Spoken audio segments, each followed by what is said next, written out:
Prudence Ashworth was 39 years old when the first frost of the season crusted the fields, and she found herself with nowhere to sleep and no family willing to take her in. It was her own father-in-law, Ezekiel Bramwell, who had turned her out of the farmhouse she had lived in for 16 years, declaring before witnesses that a widow with no living children held no claim to land that belonged, by his reckoning, entirely to the Bramwell name. With winter closing fast over the hills of Coulter's Run, Virginia, in the autumn of 1879, Prudence carried away from that house only a wool shawl, her mother's sewing basket, and $9.60 earned from years of careful mending. With that small sum, she bought, for $4 even, a collapsing grist mill on Blackwater Creek that had stood silent and forgotten for over a decade. Its wheel rotted, its stones cracked, a purchase every soul in town called the poor woman's final foolishness. They did not know that resting behind that broken water wheel,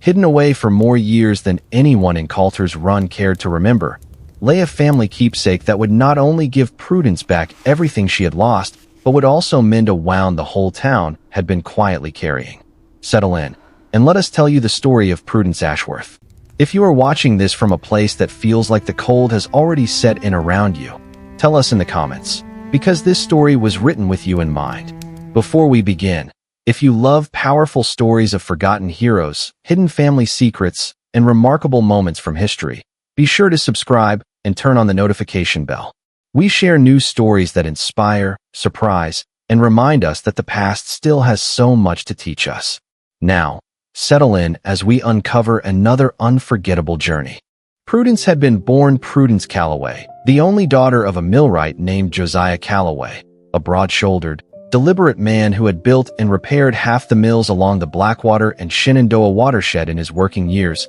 and who raised his daughter not as a delicate ornament, but as a genuine apprentice, teaching her the language of gears and grain the way another father might teach scripture. Josiah believed, with a conviction that shaped every lesson he gave her, that a mill was a living thing, that its stones had to be dressed with patience, its will balanced with an almost musical precision, and that a millwright who rushed his work only ever produced flour full of grit and customers full of complaints. Prudence spent her girlhood summers at her father's side along the creek banks, learning to read the flow of water the way other children learned their letters, understanding by the time she was 12 how to judge, simply by the sound of a wheel turning, whether a bearing needed grease or a paddle needed mending. Her mother, Constance, meanwhile, was a quiet, exacting seamstress whose needlework was prized throughout the county, and it was from her mother that Prudence learned an entirely different kind of patience, the patience of small, careful stitches building slowly into something whole and lasting,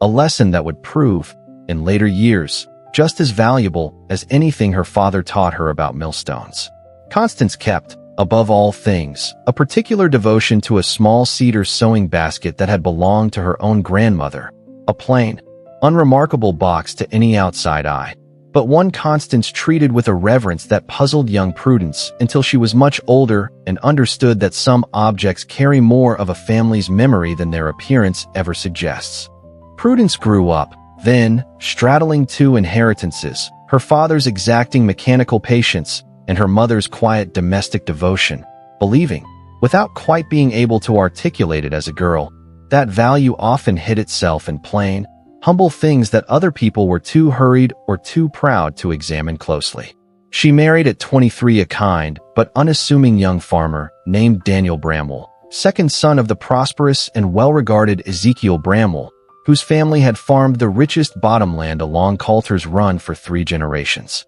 Daniel had no particular ambition beyond a quiet, contented life, and Prudence found in him a gentle steadiness that suited her own thoughtful temperament. And though Ezekiel had initially hoped his son might marry into greater wealth or standing, he came, over the years, to respect Prudence's evident competence, her tireless work in the house and gardens, and the plain fact that she managed the family's finances and correspondence with a precision none of his other daughters-in-law possessed. Prudence and Daniel settled into a modest cottage on the edge of the larger Bramwell property, and though they were never given outright ownership of any land, an old family custom Prudence never fully understood but never openly questioned, they lived comfortably enough within the larger household's provision for 16 years, through good harvests and lean ones alike, through the quiet sorrow of 2 children lost in infancy and the deeper sorrow of never bearing another, through all the small accumulating rhythms that make up an ordinary marriage.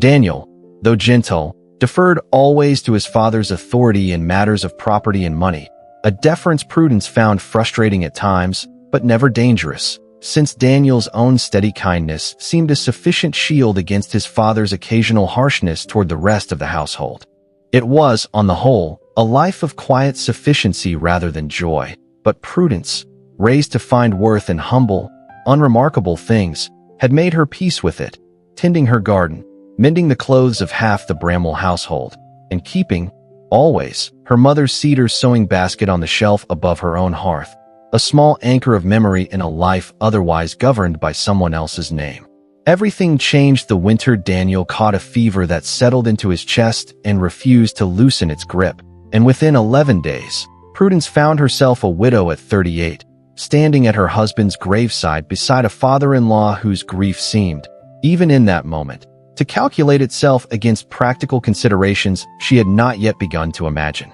Ezekiel Bramwell was not, by most accounts, a cruel man in the ordinary sense, but he was a man of rigid, old-fashioned notions about property and lineage, and it did not take him long to conclude, in the year that followed Daniel's death, that a childless widow held no rightful claim to any part of the family's land or resources, whatever comfortable arrangement had existed while his son was alive. He allowed Prudence to remain in the cottage through that first year of mourning, a concession he clearly regarded as generous, but as the second autumn approached, he informed her plainly, before his eldest son and the family's lawyer both, that the cottage was needed for his grandson's new bride, and that Prudence, having no children to anchor her to the Bramwell name, would need to make other arrangements before the first snow. Prudence asked, with as much composure as she could summon, what provision the family intended to make for a widow who had served the household faithfully for 16 years, and Ezekiel's answer,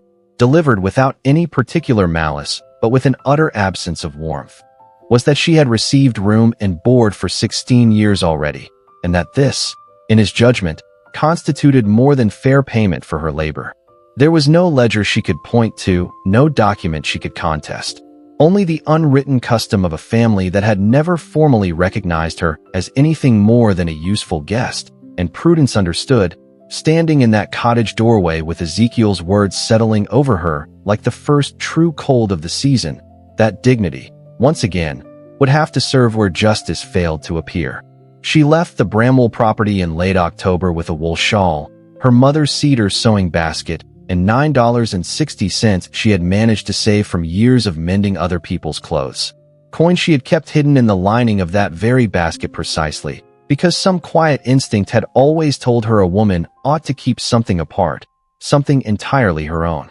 She took a room for 2 nights at the modest boarding house in the small crossroads town of Coulter's Run itself, uncertain what she meant to do next, until she overheard, in the boarding house's common room, 2 farmers discussing the county's plan to finally sell off the old Hessler grist mill on Blackwater Creek, a property that had stood empty and untended since its last owner, a reclusive old miller named Otto Hessler, had died without heirs more than a decade before. The mill had been, in its working years, the very one her own father Josiah had helped raise and maintain, a fact that struck Prudence with a peculiar, aching nostalgia when she first heard its name spoken aloud, and she resolved, almost before she had fully considered the wisdom of it, to see the old building for herself before any sale took place.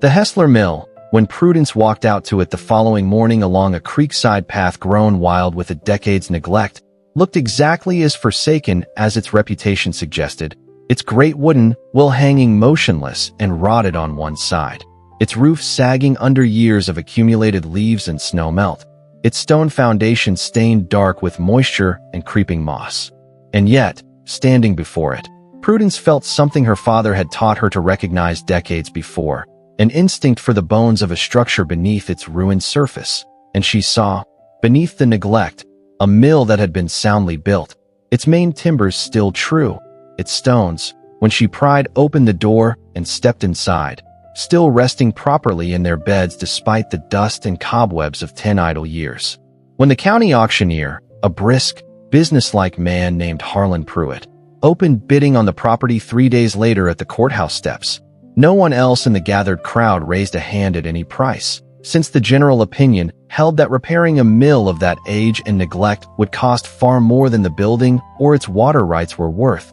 and Prudence offered $4, an amount so modest that Pruitt nearly laughed before catching himself and accepting it, remarking only that he hoped the widow Bramwell knew what she was getting herself into. Prudence signed the deed with a steady hand, though several onlookers murmured, not unkindly, that the poor woman had spent her last real money on a building that would likely collapse around her before spring, and Prudence, walking back toward the mill that afternoon with the deed folded carefully inside her mother's cedar sewing basket, allowed herself to wonder, for the first time in 2 difficult years, whether she had just done something wise or something entirely foolish. The Hessler Mill, when Prudence she spent her first days at the mill simply making it fit for habitation, clearing the small miller's quarters attached to the main structure of 10 years accumulated dust and vermin nests, patching the worst gaps in the roof with scavenged shingles, and building a small fire each evening in a hearth that had clearly not been used in a very long time. It was on her 4th day, while she was examining the great wheel itself to judge what repairs might be possible, running her hands along the waterlogged with the way her father had taught her to test for rot, that her fingers found, tucked into a gap between the wheel's central hub and the heavy iron axle housing, a small bundle wrapped tightly in oilcloth, wedged so deliberately into that hidden space that it could only have been placed there on purpose by someone who understood the wheel's construction intimately, someone, Prudence realized with a slow, prickling certainty, very much like her own father. Prudence carried that bundle inside and unwrapped it with trembling hands beside her small hearth fire, finding within the oilcloth a single folded letter, its ink faded but legible, and a small brass key of a design she did not recognize, along with a hand-drawn diagram of the mill's foundation marked with an unfamiliar symbol near what appeared to be the base of the northern support wall. The letter, she discovered upon reading it, was written not by Otto Hessler, the mill's last owner, but by her own father, Josiah Calloway, dated some 22 years earlier, addressed simply to whoever might one day find it, explaining that he had hidden the letter and key deep within the wheel's construction during his final repair work on the mill, a repair he had undertaken not for Otto Hessler's benefit, but as a favor to an old friend, a black tenant farmer and skilled cabinet maker named Amos Freeman, who had once owned, before his family's forced removal from the county, a modest but valuable parcel of bottom land directly adjoining the mill property, land Josiah's letter described as having been seized through a fraudulent tax auction engineered by a group of local landholders eager to expand their own holdings during the turmoil of Reconstruction, an auction from which Amos Freeman had never received a single cent of the compensation the law technically required. If you're enjoying the story so far, take a moment to subscribe. It only takes a second, but it helps us continue bringing you carefully crafted stories like this every week. And while you're watching, let us know in the comments, what would you have done if you were in Prudence's place? Prudence read her father's letter 3 times through by firelight before she fully understood what she was holding, and what she understood left her sitting very still for a long while, staring into the flames with the small brass key resting cold in her palm. Her father's letter explained that Amos Freeman, fearing for his family's safety amid the hostility that followed his public protest of the fraudulent auction, had entrusted Josiah, an old and trusted friend from years of working together repairing farm equipment throughout the county, with the original deed to his land, along with a smaller cache of savings, asking Josiah to hide these things somewhere safe until such time as it might be possible to reclaim them, either by Amos himself should he ever return, or by his descendants should he not. Josiah, the letter continued, had chosen the mill's wheel housing precisely because he alone, as the man responsible for the wheel's construction and maintenance, could access that hidden space without arousing suspicion, and he had intended, the letter made clear, to help Amos press his claim once tempers in the county had cooled, only for Amos Freeman and his family to disappear entirely from the region within the year, whether from further threats or simple despair over ever seeing justice. Josiah's letter did not know, and the matter had remained, until this moment, an unfinished promise Prudence's own father had carried silently to his grave. The brass key, the The letter explained, opened a small strongbox that Josiah had buried for additional safekeeping beneath a marked stone at the base of the mill's northern foundation wall, a location the accompanying diagram indicated with careful precision.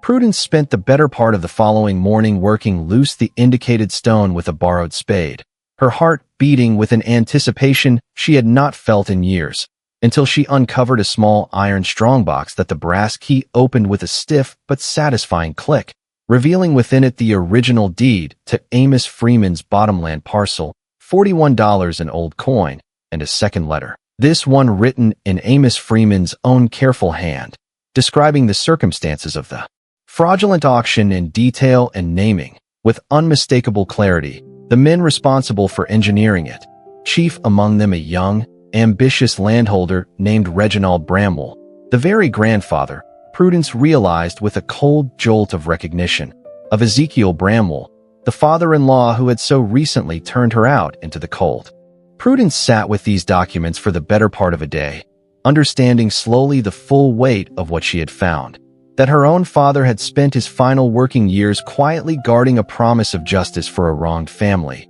a promise interrupted by their disappearance, and that the family responsible for that original theft was the very same family that had, a generation later, treated her own claims to fairness with such casual dismissal. She resolved, sitting there in the mill's small quarters with the fire burning low, that she would not let her father's unfinished promise die with her as it had so nearly died with him, though she understood, with the same careful instinct her father had taught her about rushing repairs, that she would need proof beyond a single old letter before she dared speak such an accusation aloud in a county where the Bramwell name still carried considerable weight. Through the following weeks, even as she began the slow, laborious work of repairing the mill's wheel and stones with skills her father had taught her decades before, skills the county assumed no woman could possess, Prudence spent her evenings researching what she could of Amos Freeman's history, writing careful letters to the county recorder's office requesting copies of the original land auction records from 1868,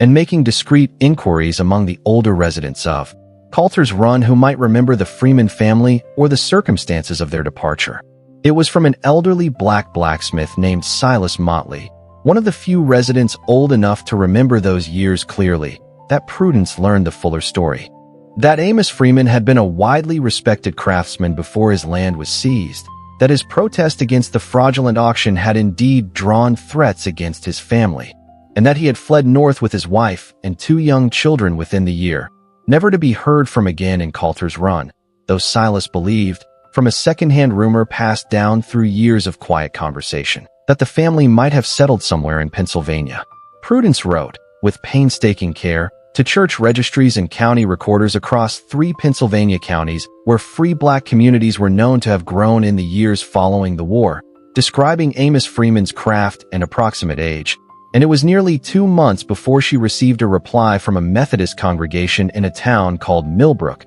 Pennsylvania, informing her that a Freeman family matching her description had indeed settled there decades earlier, and that Amos Freeman's granddaughter, a schoolteacher named Cassandra Freeman Wells, still lived in that town. The correspondence that followed between Prudence and Cassandra Freeman Wells unfolded slowly and carefully across several weeks, each woman testing the other's honesty with careful questions before either fully trusted what the other was suggesting, until Cassandra finally confirmed details of her grandfather Amos's history that matched Josiah Calloway's letter so precisely that no reasonable doubt remained. Details about the specific parcel of bottomland, about a cabinet maker's tools Amos had been forced to abandon, and about the very threats that had driven the family north. It was through this correspondence that Prudence learned Amos Freeman himself had died some 8 years earlier, still speaking, according to his granddaughter, of the land he had lost and the friend, a millwright named Calloway,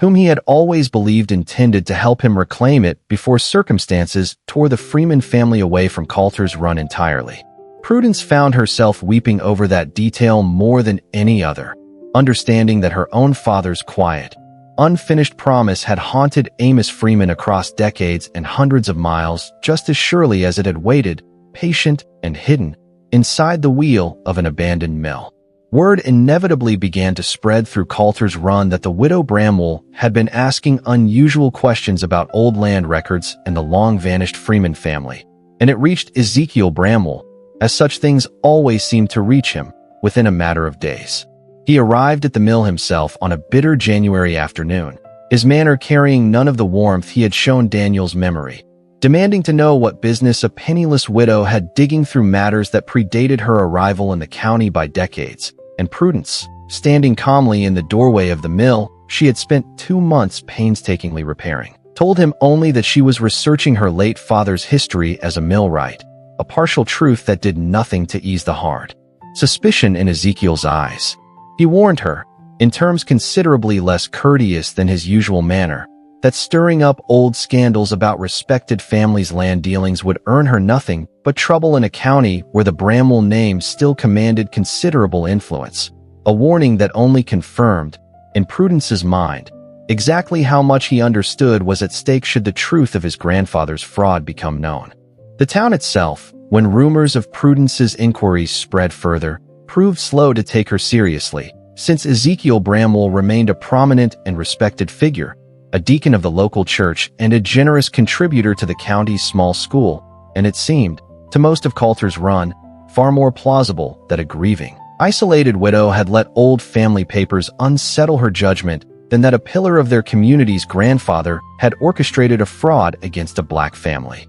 Generations before, the county recorder, a cautious man reluctant to reopen matters so old and so potentially embarrassing to a prominent family, delayed for weeks in providing the auction records Prudence had formally requested, and several of her few remaining acquaintances in town began to regard her with the same wary distance the Bramwell family clearly hoped would isolate her into silence. Prudence, however, had learned patience from a father who never rushed a repair and a mother who understood that small, careful stitches eventually became something whole, and she refused to let Ezekiel's pressure or the town's reluctance hurry her into pressing a claim before her evidence was complete beyond any reasonable challenge. The turning point arrived when the county recorder's records finally came through, delayed but undeniable, confirming precisely what Amos Freeman's own letter had described: an 1868 tax auction conducted under circumstances that violated even the loose procedural standards of that turbulent era, with Reginald Bramwell recorded as the sole bidder and purchaser of the Freeman parcel at a price a small fraction of its assessed value,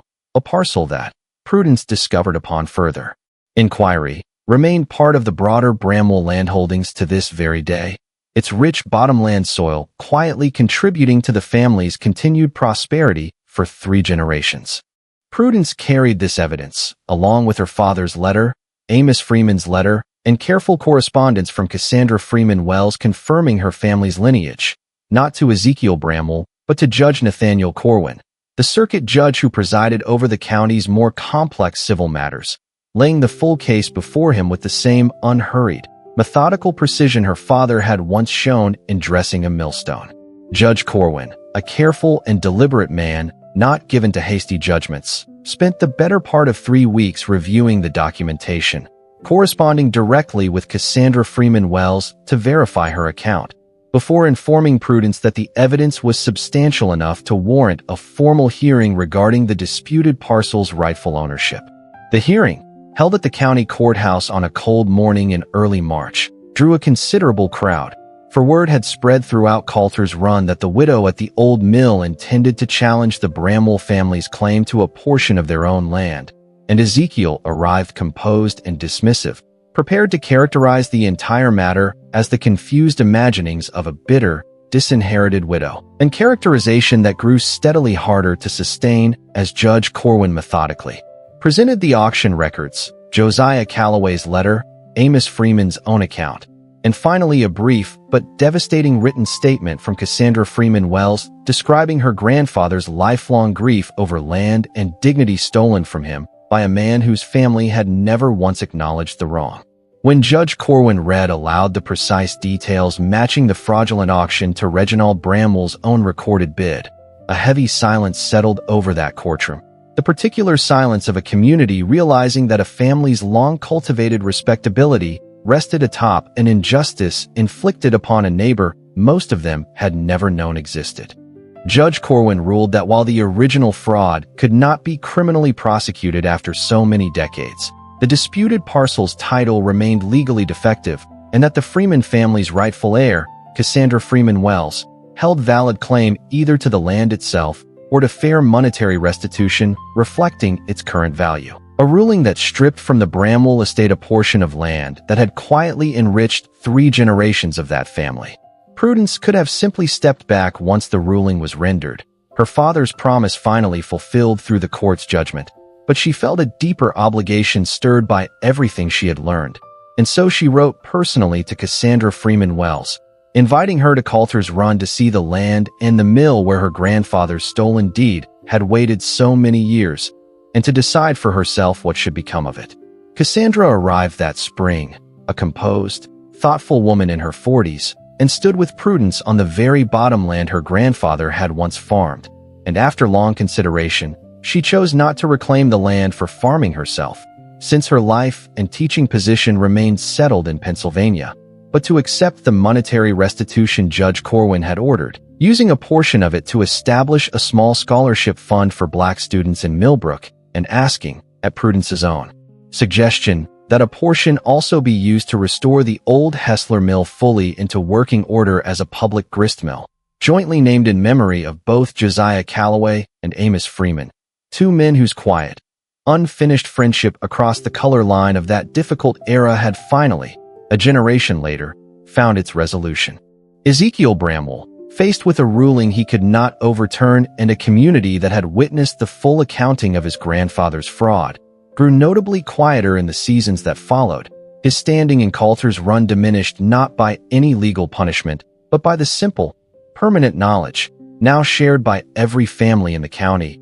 of what his prosperity had actually cost. He did not apologize to Prudence directly, though he did, some months later, quietly withdraw his objection to a smaller inheritance claim she raised regarding Daniel's personal savings, a concession Prudence recognized, without needing it spoken aloud, as the closest thing to acknowledgement a man like Ezekiel Bramwell was ever likely to offer, and she found, to her own quiet surprise, that she required nothing more from him than that. It is worth remembering, as this story draws toward its close, that Prudence Ashworth stood at the edge of winter with nothing but a wool shawl, her mother's cedar sewing basket, and $9.60, cast out by a family who believed a childless widow held no claim to anything beyond what they chose to grant her. She spent $4 of that small sum on a ruined mill the whole county had already written off, because some deep instinct, inherited from a father who never rushed a repair and a mother who understood the patient value of a careful stitch, told her that very little in this world is truly beyond repair. Behind that broken water wheel waited not a fortune meant for her alone, but the long-delayed fulfillment of her own father's quiet promise to a wronged friend, and in carrying that promise forward rather than letting it rest forgotten, Prudence proved that a keepsake's true worth often has nothing to do with gold and everything to do with the debts of kindness we owe to those who came before us. Prudence Ashworth remained at the Calloway Freeman Mill for the rest of her working years, grinding grain for the whole of Coulter's Run and beyond, respected at last not as anyone's widow or dependent, but as a skilled millwright in her own right, exactly as her father had raised her to be, and though she never again possessed great wealth, she wanted for nothing that mattered, surrounded by a community that had learned, through her patient unearthing of an old injustice, precisely what could be waiting, quiet and unclaimed, behind the parts of our history we too easily assume are broken beyond repair. If this story moved you, don't let it end here. Please like this video, subscribe to the channel, and share it with someone who loves inspiring historical stories. We'd also love to hear your thoughts in the comments. What lesson from Prudence's journey will stay with you the longest? Thank you for spending your time with us today. Until our next story, remember that history is filled with ordinary people whose courage changed lives, and many of their stories are still waiting to be discovered.